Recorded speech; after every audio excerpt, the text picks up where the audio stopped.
All right, we're here with Robert Jones of Roots Food Group at the Mannatree Global Health Forum. Robert was just on a fascinating panel talking about a variety of issues, which we're going to discuss. But Robert, first, maybe you could just tell us a little bit about your background in the world of food. Sure. So my background is farming and agriculture.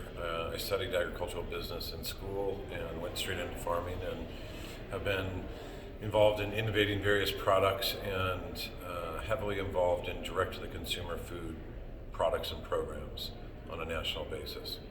So one of the things that you talked about on the panel was the subject of medically tailored meals and the progress that it's being made in terms of its adoption throughout the country. Can you first just talk a little bit about your interest in the subject and then talk about that progress that is underway? Sure, yes. You know, we're at the inflection point of healthcare at large, from sick care to actually health care. The value-based care model has been evolving and changing, and kind of moving away from the fee-for-service side of the business, which will drive healthy outcomes in a substantial way when you are paying for healthy outcomes versus just fee-for-services. So December 2018, as part of the Farm Bill, was a significant allocation of federal dollars to produce prescriptions. Really one of the first parts of the government identifying and putting money to work to really try to achieve healthy outcomes through food as medicine. May 8th, 2020,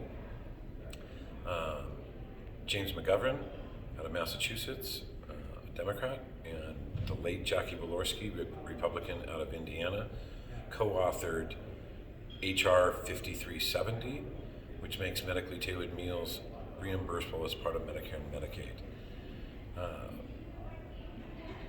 Just recently, in 2021, California finished a 3-year pilot program which achieved substantial financial and health outcome results. The ROI was really on both sides, financial and health.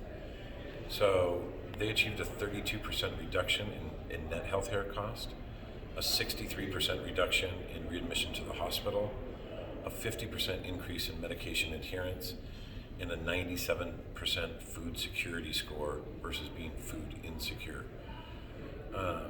That really was the catalyst to go nationwide by way of the White House Conference on Hunger, Nutrition, and Health. The current administration gave the blueprint to the states to move forward administratively and legislatively through Section 1115, and that was about 100 days ago that blueprint was given. Since then, 15 states have elected to move forward with community support programs, nutrition, medically tailored meals, housing support services, and CMS has already approved budget for 4 of those states in the last 100 days. So it's moving very quickly, and there's a large concentration on healthy outcomes and reducing the total cost of healthcare.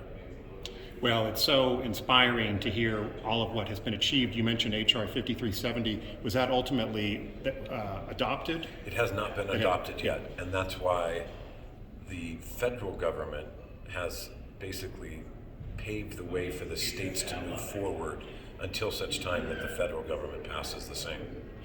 What do you see as, are there any big obstacles to further adoption either at the federal level or at the state level on the medically tailored meals front?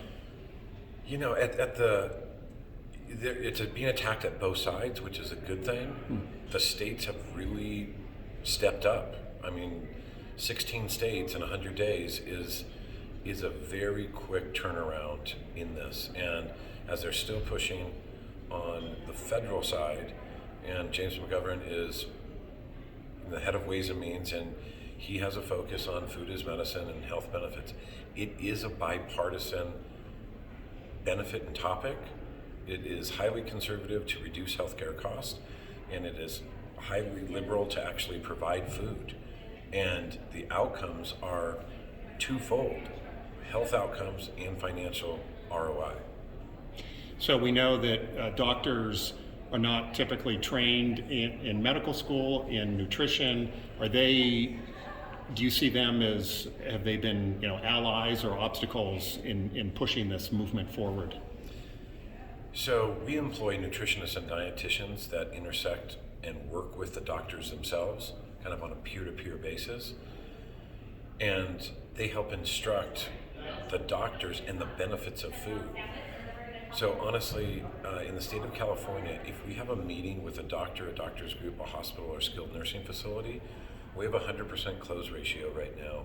If we have a meeting, they embrace it and they start writing prescriptions.